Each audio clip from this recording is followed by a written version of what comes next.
भगवान बाबा हनुमान जी को प्रणाम।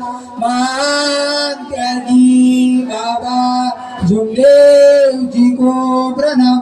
परमात्मा ये परमपूज्य परमात्मा एक सेवक मंडळ टिमकी नागपूर शाखा उमरेडच्या अंतर्गत आजचे नव्य हवन कार्य नवघडे भाऊ यांच्याकडे पार पडून एका भगवंताच्या चर्चा बैठकीला सुरुवात झाली। या चर्चा बैठकीला स्वयं सृष्टीचे विधाता भगवान बाबा उपस्थित आहे, त्यांना माझा नमस्कार प्रणाम। तसेच महान त्यागी बाबा जुमदेवजी उपस्थित आहे, त्यांना माझा प्रणाम। तसेच सर्वांच्या लाडक्या आपल्या वाराणसी आई उपस्थित आहे, त्यांना माझा प्रणाम। तसेच सर्व सेवक सेविका बालगोपाल यांना माझा नमस्कार।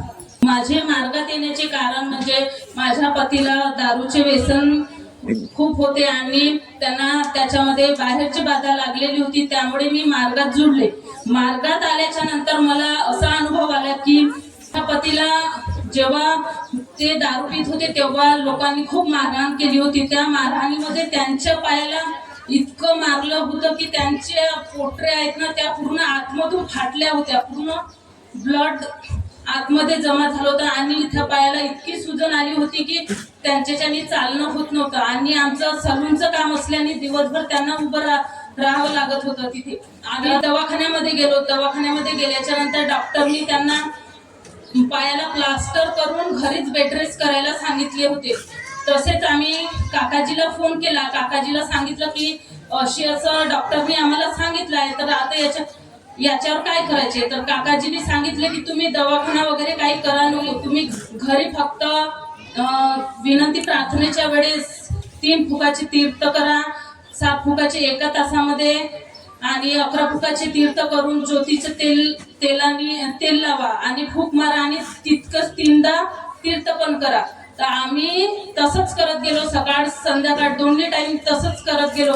तर एका हप्त्यामध्ये माझ्या पतीचा पाय त्या 7 दिवसामध्ये त्यांनी काम सोडलं नव्हतं, 7 दिवसातही ते काम करणं चालूच होतं त्यांचं।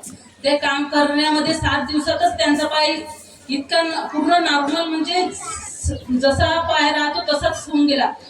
एकही गोळी खाल्ली नाही आणि दवाखाना पण केला नाही।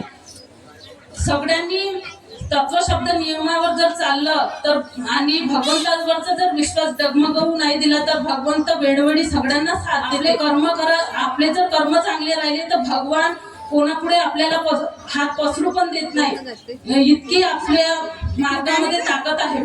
सगळ्यांनी आपल्या तत्वशब्द नियमाचं पालन करायची हीच माझी विनंती आहे। आणि माझे बोलण्या चालण्यात जर काही चुकी झाली असेल तर मला क्षमा करा आणि मी माझे शब्द इथेच थांबवते। सगळ्यांना माझा नमस्कार।